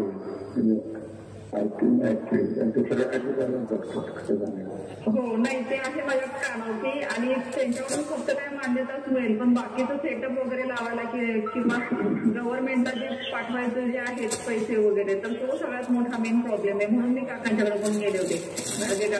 बोलले मला स्कीम तर चालू करत होतं. हा मग तेच ना. हो ना. पण हे सुरुवातीला हे का जर गव्हर्नमेंटचं वगैरे सगळं पाठवलं ना तर माझं साधारण 1 महिन्यात 1 महिन्यात काम सुरू होईल. बसूया मी अक्षरशः म्हणजे पहिल्यांदा पैसे पाहिजे. हा हा करतो आणि किती दिवस लागतील? म्हणजे माझं ना तुम्हाला खरं सांगते कागद तयार करून ठेव. माहिती आहे मला. जयकुमार कसा कार्यक्रम लावला तर मला मास्टर माहिती. घाबरू नका एवढं. नाही नाही नाही तुम्ही दोघं असणार मी नाही घाबरत. खरं की तुमचं तिथे कुपरमध्ये व्हायलाच पाहिजे. नाही ना झालं. आणि मी एका कोणाचं तरी झालं ना? नाही झालं. त्याचंही नाही झालं, कुणाचंच नाही. त्यामुळे तर खूप प्रॉब्लेम. आणि ही स्कीम तो ENTC झालेला आहे, डिप्लोमा झाला त्याचा सातारा पॉलिटेक्निकचा. त्याला भेटायला पाठवतो. हो पाठवते. फलटणला मी या आठवड्यात नाही, 2 दिवस होते इथं. 12 बघा मी कुठे 12 तारखेला का? बर चालेल पाठवते. त्याचंही कुठं तरी झालं ना तर बरं होईल. म्हणजे सगळे देवराज मोहिते. कुठे आहे तुमचं? नाही भाषाच आहे, भावाचा मुलगा. ठीक आहे ओके. मग आता मी घरगे काकांना काय सांगू? ते म्हणले बोलणे झाले की मला फोन कर. मला झालंय बोलणं करून जाणार का करायचं म्हणून एवढं सांगितलं. एवढं सांगा. बर चालेल ठीक आहे. मी तुमची खूप आभारी आहे. आवाज कोणाचा आहे? मी तो ओळखत नाही. आवाज मला ओळखायला आला. पत्रकार बंधूंना आवाज ओळखायला आला का? मास्टर माइंड महिलांच्या मार्फत कसं कार्यक्रम करतोय? ताई तुम्हाला ओळखायला आला का? आवाज कोणाचा आहे हा? अरे का जोरात बोला, मी स्टेजवर ऐकाय ना मला. रामभाऊ आगे चलो. आता मी म्हणत नाही बरं का, सुषमा ताई सांगणार आहेत आपल्याला की हे आरोप आणि हे डॉक्युमेंट हे सगळं कोण कोण पुरवतंय. मी नाही सांगणार. चला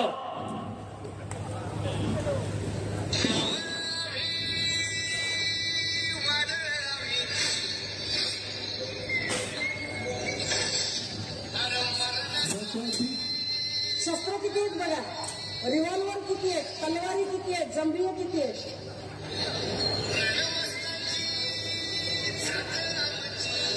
अरे काय तुम्ही कॉपीराइट करता.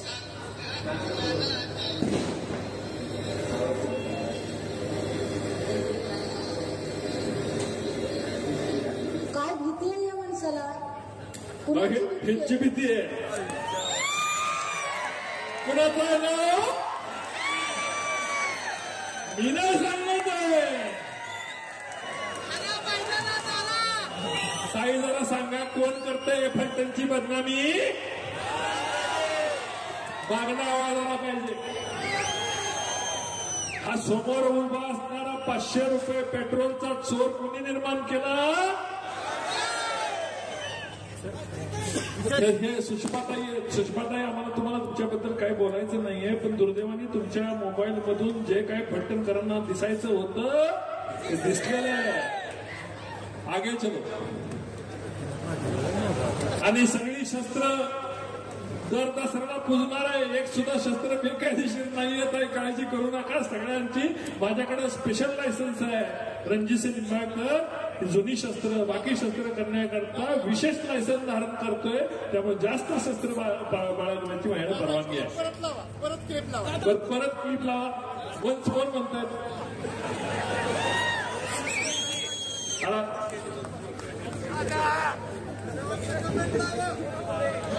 आता माझा कॉमेडी शो करून मनामन झालं. तुमच्या कोणी कॉमेडी चेक करत नाही. हे लावा रे परत ती.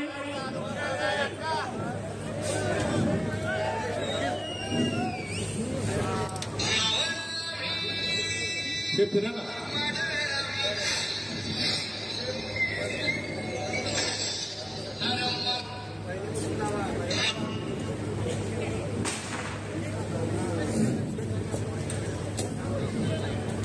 न्यूज 18 ला बघायचं आहे. पहिली दुसरी ही जी मुलाखत जेव्हा दिली शस्त्रांच्या बद्दल, जरा काय होते टेक्निकल प्रॉब्लेम.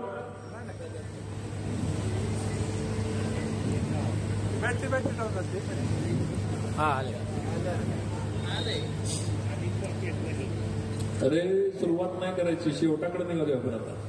एकदा ह्या बसपासून शेवट करायचा.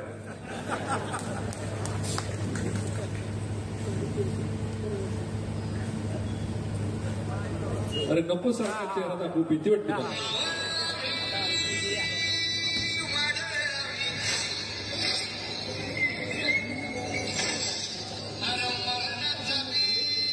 शस्त्र किती आहेत बघा, रिव्हॉल्वर किती आहेत, तलवारी किती आहेत, जंबियो किती आहेत.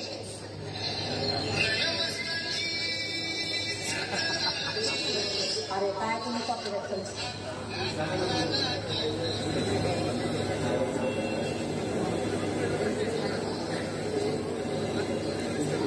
काय भीती आहे या माणसाला. कुणाची भीती आहे. कुणाची भीती आहे. ह्याची भीती आहे. आता जायचं का पुढं. चला पुढं. आपल्या ताईविषयी कोणी काय बोलायचं नाही, तिची चूक नाही. आगे चलो. मी चांगला एंटरटेनमेंट शो करू शकतो अशी मला वाटायला लागली. धंदा बदलायचा काय. बघा तुम्ही जर मला जवळ नाही केलं तर मी इंडस्ट्री चेंज करून दुसरीकडे जाईल. आता काल ते म्हणाले होते की ह्याला 96 गुळे असल्याचा अभिमान आहे. हाय 96 गुळे ओरिजिनल नाईक निंबाळकर काय शंका आहे का. 1200 वर्षाचा इतिहास खाली येतोय आणि डुप्लिकेट नाही, मिक्स नाही, काय नाही. ओरिजिनल 96 गुळे आहे तर हाय. कशाला चिडताय. आगे चलो. दत्त नाही मला काय बोलायचं नाही. हे जे संभाजीरावजी आमच्या मूळ होते. बन्यासाहेब म्हणजे माझे पंजोबा, निळकंठराव धन्याचे वडील. रघुनाथराव हा त्यांचा पुतण्या म्हणजे मालोजीराजे, म्हणजे माझ्या आजोबाचे मालोजीराजे. तिकडे इकडे घ्या. माझ्या आजोबाचे मालोजीराजे कोण आहेत? तिकडून आलेत, आमच्या घरात आलेत. कोण आलेत? इथं मालोजीराजे दिसत आहेत का? इथं आहेत मालोजीराजे. कोण आहेत हे? माझ्या आजोबांचे सख्खे चुलत भाऊ. मालोजीराजेंचे वडील आणि माझे पंजोबा हे सख्खे भाऊ. हा निंबाळकरच नाही, नाईक निंबाळकर नाही. आसूला गेलं की शिवरूपराजांना म्हणायचं शेवटी घर आमचं आहे. करमाळ्याला गेलं की म्हणायचं हे मलठणचा आहे, आमचा काही संबंध नाही. एक ठिकाणी कुठंतरी एकत्र येऊन द्या, पण मी ओरिजिनल आहे. चला पुढं.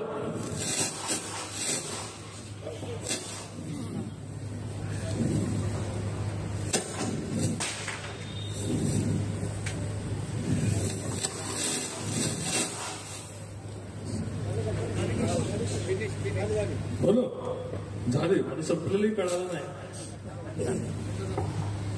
एका पाठोपाठ दिगंबर अगोने त्यांच्या मुलीच्या जी काय संभाव्य मास्टर माइंडने डिझाईन केली, आत्महत्या, बेसमरी, पेट्रोल चोरी, 354 ऊस मुकादम, सुषमा धरे ताईंचा जो आरोप होता 277 केसेस. राहिला आता बॉयलरचा एक त्यांनी सांगितलं की बॉयलरमध्ये काय लोकांना नेऊन टाकलं. आता बीडवरनं 400 किलोमीटर घेऊन बॉयलरमध्ये तिकडे टाकायला नेऊन पाहिजे कारखान्याच्या?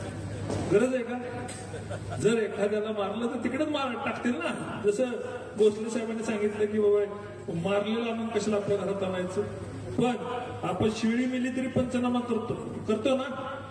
आमदार साहेब तर प्रत्येकाचा शिळीचा पंचनामा करतो अलीकडे. आणि मग माणूस एखाद्याच्या घरामध्ये मेल्यानंतर पंचनामा होत नाही का? असा कुठली कथा ऐकली काय बॉयलर मध्ये टाकलं वगैरे? हा बॉयलर आमची कंपनी चालवत नाही, थर्मॅक्स नावाची कंपनी चालवते. स्टीम आम्हाला काढून देते. 1 लाख कोटीची कंपनी, 10,000 कोटी प्रॉफिट आहे त्याचा. किती? 10,000 कोटी. 1 लाख कोटीचं व्हॅल्युएशन आहे, 10,000 कोटी प्रॉफिट आहे. 250 माणसं त्यांची काम करतात. म्हणजे माणूस आणायचा, 150 फूट बॉयलरवरती न्यायचा आणि मग त्यांच्या ताब्यात यायचा आणि मग टाका मारायचं. 250 माणसं डोळ्याला पट्टी बांधून करतात. जर एखाद्याचा कार्यक्रम झाला असेल तर तिकडं आणायची काय गरज आहे? आरोप करताना जरा डोकं चालून आरोप केलं पाहिजे ना. त्यांना द्यायची सुषमाताईकडे माहिती देताना जरा काही परत बोललेच नाहीत त्याच्यावर. ही बॉयलरचा एक आरोप, सगळे आरोप फोडतोय. आता राहिला काय? कुट्टे ग्रुप देरी की 2018 साली कुट्टे ग्रुपला आपण दिली. 1 वर्षभराच्या व्यवहारानंतर 2019ला हस्तांतर केलं. 75 कोटी फायनल व्यवहार जो झाला आमचा तो 75 कोटी. या महाभागानं तिकडे जाऊन सांगितलं 1400 कोटीला व्यवहार झाला. तर ती कुट्ट्यांच्या अडचणी काय असतील ते असतील. 2018ला व्यवहार झालेला 2025 मध्ये ते अडचणीत गेले. किती वर्षानंतर? 18 ते 25 किती झाले? माझं गणित कच्चं आहे, 7 वर्ष. मग एखादी गाडी जर आपण एखाद्याला विकली, तिने जाऊन ठोकली तर पहिल्या मालकाला काय होतं का? पण काय झाले, बारकी बारकी जी सटर फटर युट्यूब चॅनल आले का, कॉइन बॉक्स टाकला की बोलायचं, टाकला की बोलायचं. रणजित निंबाळकरनी कुठली त्यांची पतसंस्था डेअरी घेतल्यामुळे अडचणीत आली. या सगळ्या कॉइन बॉक्सवर मी फौजदारी दाखल करणार आहे. काय करणार आहे? फौजदारी दाखल करणार.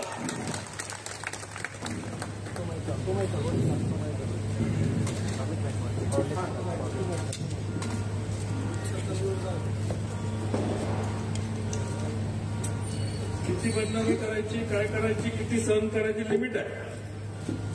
जे यांनी अशा अफवा पसरवल्या यांची सगळ्यांची लिस्ट तयार झालेली आहे. सबका हिसाब होगा. आमचं चांगलं काय कोणाला दिसत नाही. मालोजी बँक कशी बरबाद झाली? मालोजी बँक कोण चालवत माहिती का? बुलढाणा पतसंस्था. माहिती तुम्हाला? एखादी पतसंस्था बँक ही यांची मर्दुमकी. जर कर्जमाफी झाली नसती तर मग मालोजी बँक काय झालं असतं तुम्हाला कळलं असतं. कसे फ्रॉड करून प्रकरणं त्यात बसली, काय झाली की ते त्यांना माहिती. श्रीराम सहकारी कारखाना आजोबांनी तयार केला ना, मालोजीराजे आमच्याच घरातून गेलेत ना, आमच्या त्यांनी पण मदत केली ना त्याला. हे यांची मर्दुमकी. कारखाना कोणाला चालवायला दिलाय? आवाड्यांना. श्रीराम सहकारी कारखाना आवाड्यांना, बँक बुलढाणा बँकेला, दूध संघाचा निलाव झालाय. हे यांचं कर्तृत्व. आणि हे झाकण्यासाठी रणजित निंबाळकर खरेदी विक्री संघ तर गायबच झालाय. कुणी शोधून दाखवा खरेदी विक्री संघ कुठे आहे फलटणचा. मस्टर इंडिया झाला. मला मार्केट कमिटी बद्दल मी बोलायचं नाही. अजून लोक बिचारी गोरगरीब दिवाळीपासून बसलेत ना. 22 दिवस झाले निकम वकील. त्यांचे वेदना, त्यांच्या डोळ्यातलं पाणी हे श्रीमंतांना दिसत नाही. श्रीमंतांना काय दिसतंय? पुतळा बांधणार म्हणतात. बांधा पुतळा तुम्ही, मी नाही म्हणत नाही, आम्ही मदत करू. पण पहिला जे जावईत फलटणचे छत्रपती शिवाजी महाराज, त्यांचा पुतळा पूर्ण कधी बांधायचा होता, तो बांधला का नाही? नाही बांधला. ज्या महाराणी आहेत फलटणच्या, ज्या घरातल्या आहेत आपल्या, त्या महाराणी सईबाईंचा पुतळा बांधला का? नाही बांधला. मीच पत्र दिलं सईबाईंच्या समाधीसाठी. आता त्याला निधी वर्ग झालेला आहे.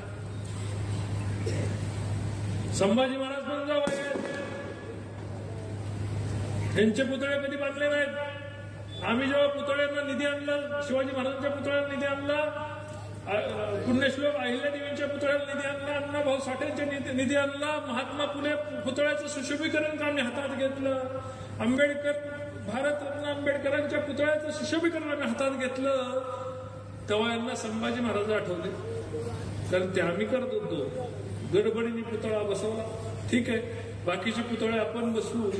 या ताईचा पुतळा बसवायचा असेल तर निश्चितपणे आम्ही त्याला मदत करू. पण ताईच्या बाबतीत जे राजकारण करतायत हे तुम्ही त्यांच्या घरच्यांना माझी विनंती आहे, हे तुमच्यासाठी हे अश्रू हे मगरमच्छ अश्रू आहे. हे रणजित निंबाळकरला बर्बाद करण्यासाठीचे अश्रू आहेत. हे फोनवरनं व्हॉट्सअप कॉलवरनं बोलणार. ताईसाठी खरी सहानुभूती होती तर जायचं होतं बीडला, माहिती घ्यायची होती. पण ताईचं त्यांना देणं घेणं नव्हतं. ते रिपोर्ट 4 महिन्यापूर्वीचा 5 महिन्यापूर्वीचा पोलिसांना मिळाला. त्यात खासदाराचा उल्लेख होता. कसं याला अडकवता येईल, कसं देवेंद्रजींची सभा फेल घालवता येईल, कसं देवेंद्रजी येऊच नाहीत. आणि देवेंद्रजी आल्यानंतर हजारो कोटी निरादेवगडच्या कामाचं उद्घाटन, प्रशासकीय भवनचं उद्घाटन, रस्त्याचं उद्घाटन, महसूल भवनचं उद्घाटन, सगळं पोलीस स्टेशनचं उद्घाटन, जिल्हा न्यायालयाची घोषणा, दिवाणी न्यायालयाची घोषणा. फलटण बदलतंय. हे बदलतं फलटण त्यांना सहन होत नव्हतं. म्हणून डोक्यातनं आयडिया कशी आली की ह्याला सगळा खेचायचा. मग ऊस मुकदमांच्या ज्यांच्या फेर झाल्या त्यांना बोलवलं. कोण कसं बोलवलं, आत्महत्या करा लोकांच्या पुढे केल्या. यांच्या आत्महत्याला मला जोडलं. दुर्दैव आहे फलटणचं. या माणसाने नाव खराब केलं. तिन्ही भावांनी नाव खराब केलं. कोण झाकायचा आणि कोण उघडायचा असला प्रकारच नाही. यांना सर्वसामान्य माणसं पुढाला. आम्ही गरीब कुटुंबात तर पुढालो. मालोजीराजे जरी आमच्या कुटुंबातनं गेले असेल तर आमची अवस्था आम्हाला माहिती. माझ्या वडिलांनी हॉटेलमध्ये 13व्या-14व्या वर्षी बाहेर पडून हॉटेलमध्ये काम केलंय, साखर कारखान्यामध्ये काम केलंय, स्वतःच्या मनगटाच्या जीवावर संसार उभा केलाय. आणि त्यांच्या पोरांनी ह्यांनी कारखाने भाड्याने दिले आणि ह्या पोरांनी कारखाना त्यांच्या नावाने उभा करून दाखवला. हे कधी कौतुक. आम्ही काय बापजादाच्या पैशावर, आजोबाच्या पैशावर आलेलो नाही. रणजित निंबाळकरने तर काहीच घेतलेलं नाही. आज यांचे धंदे काय? जुनं ऐकायचं. शिरीचीवाडी म्हणून गाव आहे, जावली गाव आहे, ढवळेवाडी गाव आहे. महसूल मंत्री कोण झालं आणि कुणी कुणाचे शिक्के टाकले. हजारो लोकांच्या जमिनी एका दिवसात कब्जा कशा केला. दानच पाहिजे.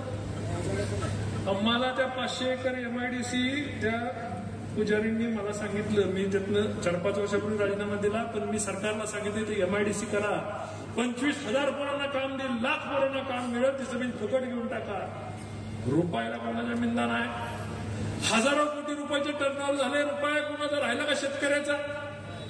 मी गप्प बसतो. बिलं मिळत नाही म्हणून सांगतात. मी कधी बोलायला जात नाही. कारण नुसते घाणच बाहेर निघते तोंडात, चांगलं कधी निघायचं ते कशाला सारखं बोलायचं. सरकारी नळे ही बहीण, त्या बहिणीच्या माझ्यामुळे चुकून कुठं तिच्याविषयीचं चरित्रहनन होऊ नये म्हणून मी शांत बसलो, नको बोलायला 3-4 दिवस. पण जे तिथं गटार चालू झालं ते बंदच व्हायला. म्हटलं आपल्याला आता उत्तर द्यावं लागलं, नाही तर लोकांच्या मनामध्ये आपल्याविषयी संशय, भले महाराष्ट्र सरकारच्या नाही, असे संशय निर्माण करायचं काम या मंडळींनी केलं. फलटणला बदनाम करायचं काम केलं. मी आपल्या माध्यमातून, इलेक्ट्रॉनिक मीडियाच्या माध्यमातून मी आज जाहीर करतो, मी हे सगळं बोलतोय खरं मानू नका, पुरावे गृहीत धरू नका. जे काय सोशल तुमचं नार्को टेस्ट असतं आणि लाय डिटेक्टर असतं, ह्याला एकही माझ्यावरचा आरोप जर सिद्ध करता आला, मी पुढे जायला तयार आहे. पण ह्या मंडळींनी कुमांड केलेले, ताईला पण बोलवा, त्या मेहबूबला पण बोलवा आणि ह्यांना पण बोलवा, 4 टेबल लाईनीने लावा. रणजित निंबाळकरची नार्को, लाय डिटेक्टर सगळीच करा. जर त्यामध्ये एक जरी चुकीचं लागलं तर रणजित निंबाळकर जेलला जायला भेटणार नाही, स्वतः जाऊन आनंदाने तुरुंगात बसेल. पण माझं यांना आव्हान आहे, तुम्ही नाव न घेता आरोप करताय, मी नाव घेऊन आरोप करतोय. जे इतर लोकांनी आरोप अपुऱ्या माहितीत, ताईने असेल किंवा अन्य असेल, त्यांनी अपुऱ्या माहितीच्या आधारे आरोप केले, त्यांना माहिती कुणी पुरवली हे पण त्यांनी येऊन सांगावं. आणि नार्को टेस्टची तारीख सगळ्या सोशल मीडियाच्या मोठ्या नेटवर्क कंपनीने घ्यावी, त्याचे पैसे मी भरतो. म्हणाल ते डॉक्टर तिथं आणा, म्हणाल ते दवाखान्यात मला न्या, म्हणाल तिथं लाईट डिटेक्टर घ्या. रणजित निंबाळकर टेस्ट पासून आरोपांपासून मागे सरणार नाही. माझा जाहीर अपमान आहे. तारीख सोशल मीडिया नेटवर्क मोठ्या कंपनीने, मोठ्या न्यूज चॅनलवाल्यांनी करायची. आणि ह्यात आरोप झाले, या संपदापासून ननावऱ्या कुटुंबापर्यंत सगळ्यांचा माझा काही संबंध होता का लाईट डिटेक्टर करायचं. आव्हान आहे कुटुंबांनी जे आरोप केले त्याच्याबद्दल लाईट डिटेक्टर करायचं. आणि ह्या सगळ्यांना माझ्याबरोबर लाईट डिटेक्टर करायचं, नुसतं आरोप करून बेळत जायचं नाही. समोर येऊन लाईट डिटेक्टर मध्ये खरे आरोप पुरावे खरंय म्हणून सांगायचं काम आता करायचं. पैसे रणजित निंबाळकर भरायला तयार आहे. माझ्या मुख्यमंत्र्यांनी मला क्लीन चिट दिली. ही क्लीन चिट ही माझ्या चरित्र बघून दिलेली आहे. आणि त्यांच्या क्लीन चिटला सुद्धा अडचण नको. हुन जाऊन द्या नार्को टेस्ट, हुन जाऊन द्या light detector test. Ranjit Nimbalkar तयार आहे. तुम्ही कुणाला घाबरणार नाही. माझ्या भगिनी या ठिकाणी उपस्थित, माझी बहीण या ठिकाणी, माझी आई या ठिकाणी, माझी पत्नी या ठिकाणी, माझी मुलगी या ठिकाणी, माझे भाऊ या ठिकाणी. कशाला घाबरायचं? घाबरू का मी? जायचं ना लाईट डिटेक्टर आणि याला नार्को टेस्टला पुढं बोलवा यांना. माझा जाहीर आमंत्रण आहे. कधी येत आहे? आता जर ह्या माणसांनी लाईट डिटेक्टर चाचणीला पुढे नाही आले तर ह्यांचं करायचं काय? काय करायचं? मी असं काय म्हणणार नाही. तुम्ही जे काय करायचं ते तुम्ही ठरवा. पण आज ह्या ठिकाणी लाईट डिटेक्टरची, ओपन लाईट डिटेक्टर सगळ्या सीसीटीव्ही मध्ये, मुंबईमध्ये भर चौकात असं स्टेज लावून नाईट लाईट डिटेक्टर घ्यायची आज हिंमत होती म्हणून समोर सगळ्या मीडियाच्या समोर आलो. ह्या बांधवांनाही सांगणार यार काय विचारायचं ते विचारा, तुम्हाला काय विचारायचं ते विचारा. मी कुठल्याही उत्तराला घाबरत नाही, कुठल्याही प्रश्नाला घाबरत नाही. आणि ह्या मंडळींना रोज विचारा आता कधी लाईट डिटेक्टरला येत आहे, नाही तर जाहीर माफी मागा. एक तर लाईट डिटेक्टर चाचणीला पुढे या. ननावऱ्या कुटुंबाच्या आत्महत्येशी माझा संबंध आहे का? त्या बोरींच्या आत्महत्येशी माझा संबंध आहे का? आत्ताच्या आत्महत्येशी माझा संबंध आहे? लाईट डिटेक्टर चाचणी आणि नार्को टेस्ट मध्ये समोर येऊन सांगायचं पहिली चाचणी मी करणार आहे. पहिली तुम्ही या, फक्त पहिली चाचणी मी करणार आहे. पण सुया तुम्हाला पण टोचणार आहे एवढं लक्षात करायचं. आता अनुपशांनी सांगितल्याप्रमाणे दरवाजाच्या दोर कापलेले, अब पीछे हटेंगे तो मरेंगे. आता राजकारणामध्ये तुम्ही ज्या षडयंत्रापर्यंत गेला त्या षडयंत्रामध्ये तुमचा सत्यानाश झाल्याशिवाय राहत नाही. मी आज दिलेलं आव्हान तुमच्या दम असेल तर स्वीकारा, आणि नाहीतर नाईक निंबाळकर नाही हे खरं सांगून. माझ्या ताई मेहबूबाई यांच्याविषयी यांना माझ्याकडनं जाहीर माफी करून त्यांना दिलेलं कागद चुकीचं आहे. पण माफीच्या परत आरोप जर झाले तर कुणाला कुठं पाठवायचं मी असाही बदनाम झालोय तसाही बदनाम झालोय. बरोबर आहे ना? सांगतात ना 277 केसेस करतात, आता 277 केसेस करून दाखवतात. आणि सगळ्याचे पैसे, वकिलांचे पैसे भरण्याची ताकद परमेश्वराने माझ्याकडे दिलेली आहे. बरोबर आहे? तुमचं समाधान झालं का? तुमच्या चाचणीत पास झालो का? तुमची शंका आहे का? नक्की नाही ना? हात वरती करून सांगा आमची शंका नाही. मीडियाला माझी विनंती, जरा कॅमेरा फिरवा. मीडियाला माझी विनंती, जरा कॅमेरा फिरवा. या माझ्या माई माऊलीची, माझ्या भावांची, माझ्या वडिलांची, माझ्या आईची, माझ्या कुणाची शंका नाही, माझ्या पुरीची शंका नाही ना शंका? मग आता मीडिया मला प्रश्न विचारेल, जे प्रश्न मला विचारेल त्याचं उत्तर मी देणार आहे. तुम्हाला ज्यांना प्रत्येकाला विनंती आहे शांत चित्ताने ऐकून घ्यायचं. मीडियाला मला सांगायचंय की फक्त एकच विनंती आपल्याला सगळ्यांना या ठिकाणी करायची. एक प्रश्न कोणी विचारला तर दुसरा प्रश्न त्याने तो विचारू नये, तो सोडून प्रश्न विचारा, एवढीच विनंती आहे. बाकी जो दिल मी पोचलो परत मला नाही पाहिजे छातीमध्ये की विचारलं नाही. आज तुमची छाती मोकळी करून जे पाहिजे ते विचारा. जय हिंद, जय महाराष्ट्र.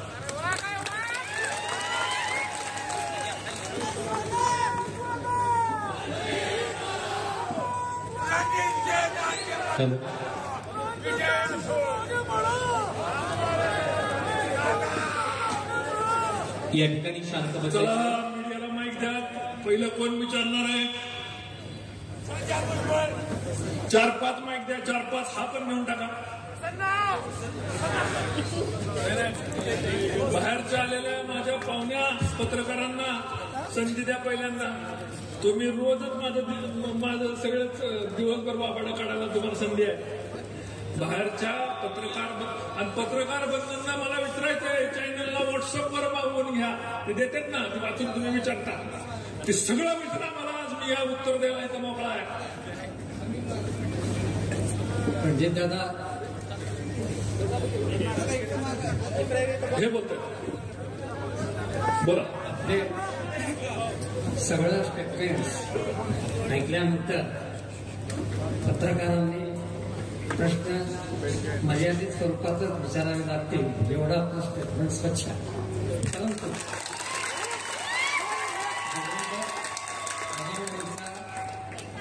जे कारनामे इतके वर्ष चालू होते त्याला आपण पायदळ कशा पद्धतीने करणार आहोत?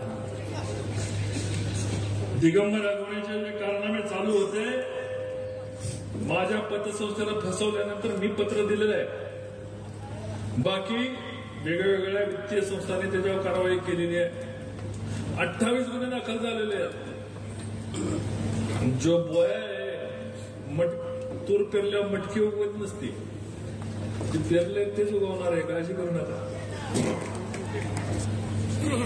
संपदा मुंडे यांच्या प्रकरणामध्ये खासदारांच्या पीएनी फोन केले अशा पद्धतीचे आरोप झाले.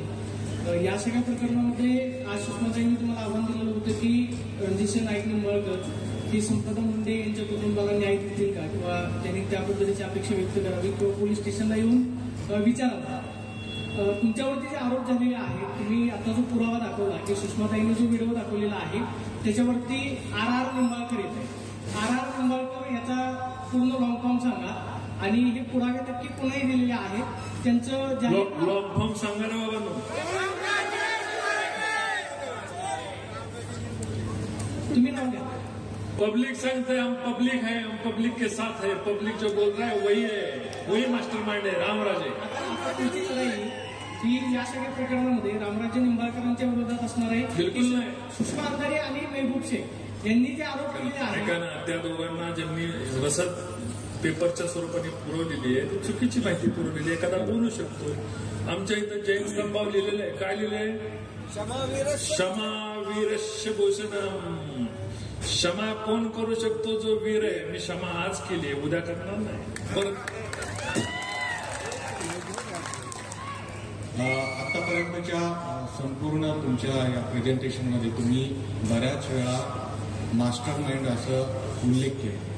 त्या मास्टर माइंडचा उल्लेख करूनच थांबणार आहात की जो तुम्हाला जो त्रास झालाय तुम्ही जे दाखवायचा प्रयत्न करताय त्यांना कोर्टात खेचणार आहात? त्या संदर्भात काही न्यायालयीन लढाई लढणार? आज तरी नाही. फक्त माझ्या माझ्या सद्बुद्धीला त्यांचं वय झालेलं आहे. ते आता जनतेचं सांगतोय, त्यांचं जयकुमार गोरे साहेब न्यायालयावर विश्वास नाही. नाही, मी तेच सांगतोय तुम्हाला, माझा न्यायालयावर विश्वास आहे, पण माझी सद्बुद्धी सांगते 78 वर्षाच्या वयाच्या माणसाला जेलमध्ये बसवून त्यांच्याकडून चक्की पिसून घेण्यामध्ये मला आनंद नाही.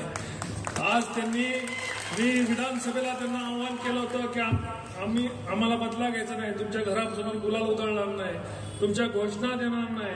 आमदार सचिन पाटलांना तुमचं ज्ञान द्या, तुमचं जेवढं राजकीय 30 वर्षाची विधानसभेची कारकीर्द आहे त्याचं ज्ञान तुम्ही द्या, शिकवा, चुकलं तर सांगा. आज सुद्धा माझी तीच भूमिका आहे. हॅलो दादा, नमस्कार. मी मच्छिंद्र टिंगरे बारामतीवरून आहे. बोल. आपल्याला सुरुवातीला प्रत्येकाचं एक व्यक्तिगत मत असतं, म्हणून सुरुवातीला तुम्ही महाराष्ट्रामध्ये कदाचित एक हा वेगळा पायंडा पाडला. ज्या वेळे अशा दुर्दैवी घटना महाराष्ट्रात घडतात आणि राजकीय नेत्यांवरती आरोप होतात, तर मला असं वाटतंय की माझं हे व्यक्तिगत मत असावं, कदाचित इतर पत्रकार त्याच्यामध्ये सहभागी किंवा त्यांचीही मान्यता असू शकते. ज्यांच्यावरती असे आरोप होतात त्यांनी अशी खुली पत्रकार परिषद घेतली पाहिजे. हा पहिला मुद्दा.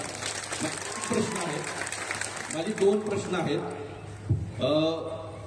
ज्यावेळेस संपदा मुंडे जी पीडित डॉक्टर आहेत यांनी त्यांची जी चौकशी चालू होती त्याच्यावरती खुलासा दिला होता 4 महिन्यापूर्वी, आणि त्याच्यामध्ये बऱ्याच लोकांवरती आरोप झालेले होते.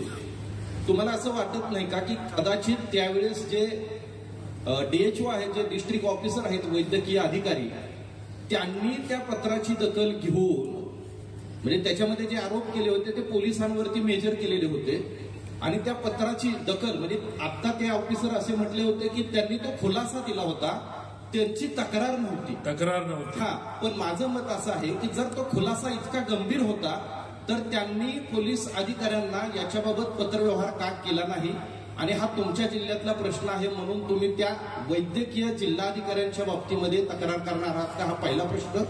आणि दुसरा, आज जो एक मुद्दा झाला की त्याच्यामध्ये दुपारी सुषमाताई अंधारे यांनी असं म्हटलं की फलटणपेक्षा, परळीपेक्षा फलटण वाईट आहे.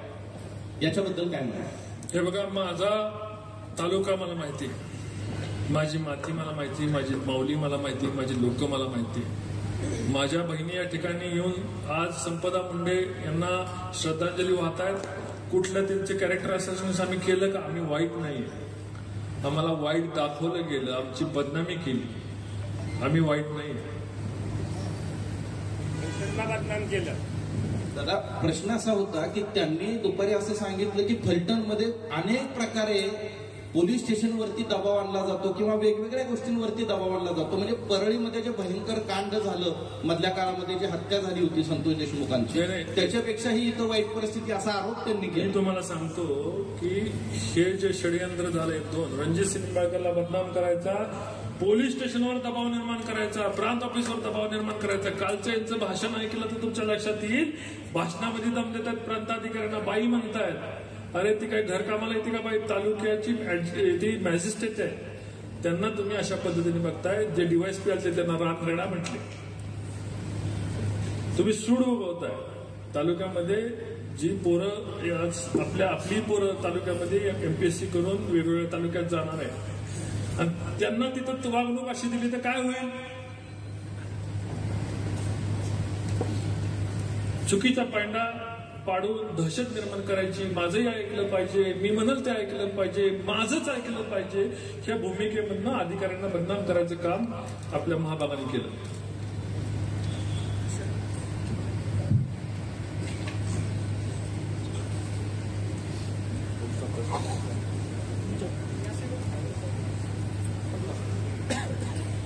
या सगळ्या पत्रकार परिषदेची सुरुवात म्हणून म्हणजे की संपदा मुंडे आत्महत्या प्रकरण आहे. या सगळ्या प्रकरणामध्ये कुणावरती कारवाई व्हावी असं तुम्हाला वाटतं? सुसाईड नोट ज्या संपदा मुंडेनं हातावरती गोपाल बदले आणि बंदरची नावं लिहिलेली होती ते याच्यामध्ये प्राथमिकरित्या दोषी आहेत असं तुम्हाला वाटतं का? एक इथले लोकप्रतिनिधी म्हणून या सगळ्या प्रकरणामध्ये तुम्ही काय लक्ष घालणार आणि कोणावरती कारवाई होणार? लक्ष घालाय कोण ठेवतं माझ्या सगळ्यांचं लक्ष होतं. मी कशाला विचारायला जाऊ तिथे कोण दोषी कोण काय, म्हणजे परत रणजित निंबाळकरांनी पोलीस स्टेशनला फोन केला. मी माहिती घेतली नाही, आजच्या पत्रकार परिषदेनंतर माहिती घेतो. दोषी जे कोण त्या पीडितेच्या बाबतीत दोषी असतील त्यांना पीडितेला न्याय मिळाला पाहिजे, ही माझी त्या दिवशीची भूमिका आहे. आजची आणि उद्याची पण तीच असणार आहे.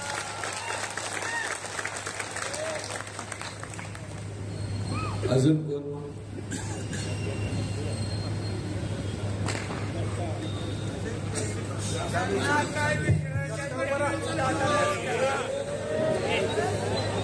खाली बारामध्ये झटका संपादक श्रीनिवास कदम पाटील आहे. दादा कुठे हे कदम पाटील तिकडे, सॉरी, ज्या वेळेला ही घटना घडली, दुर्दैवी घटना, त्या घटनेचा आपण व्हिडिओ केला की जे कोणी दोषी असतील त्यांच्यावर कारवाई करावी, आणि त्याच दुसऱ्या दिवशी मुख्यमंत्री आले.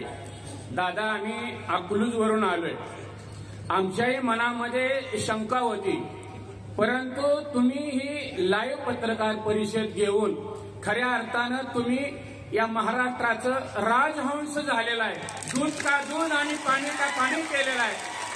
दादा एक आहे की हे राजकारण आहे. तुम्ही आजपर्यंत जो काही 5 वर्षामध्ये खऱ्या अर्थानं माढा लोकसभेमध्ये जो विकास केला, खऱ्या अर्थानं हे 2 प्रस्थापित आहेत. आमच्या माळशिरस तालुक्यामध्ये सुद्धा आहेत आणि या फलटणमध्ये सुद्धा आहेत. या दोन्हीच्या छताडावर बसून आपण विकास केला. याच विकासामुळे त्यांचं सल हलतंय. तुम्ही फक्त काय केलंय, आता हे माता भगिनी आहेत त्या, मी फक्त म्हणतो की मुळाला त्यांच्या आग लागलेली आहे. त्यामुळं दादा तुम्ही निश्चितपणे धुतल्या तांदळासारखा आहे. तुमच्यावर जर डाग असता तर तुम्ही जाहीर व्यासपीठावर आला नसता. तुम्ही आलाय हेच खऱ्या अर्थानं हे तुमचं निश्चितपणे बिगर आरोपाचं आहे. तर मी तुम्हाला या ठिकाणी जाहीर सांगतो की तुमची ही जी भूमिका आहे ती आम्ही निश्चितपणे समाज माध्यमातून मांडू आणि आपलं असंच उत्तरोत्तर कार्य हो. बारामती झटका संपादक श्रीनिवास कदम पाटील. धन्यवाद. पत्रकारांच्या शंका संपलेल्या. माझ्या तरुण मित्र तुझ्यासाठी वेगळा दिवस देतो, थांब जरा. दादा एक मिनिट फक्त. एक जय महाराष्ट्र न्यूजचे प्रकाश शिंदे साहेब बोलतात बरं का, आणि पत्रकारांची माफी मागतो, कारण आम्हाला जर चुकून काय गैरसोय झाली असेल काय असेल, एवढ्या सगळ्या गर्दीत मला माफ करा, ही जाहीर माफी पत्रकारांची.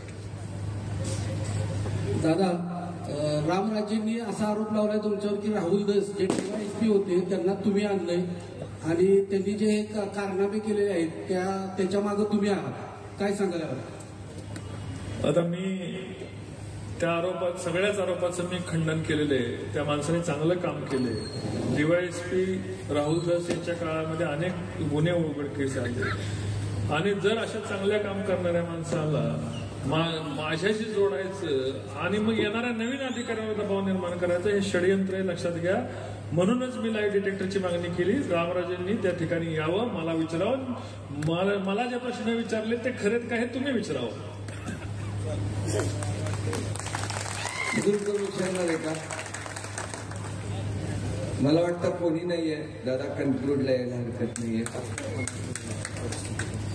माय भवानी आमच्या समोर बसलेत, परवानगी आहे का कन्क्लूड करायला, म्हणजे संपवायला परवानगी आहे का?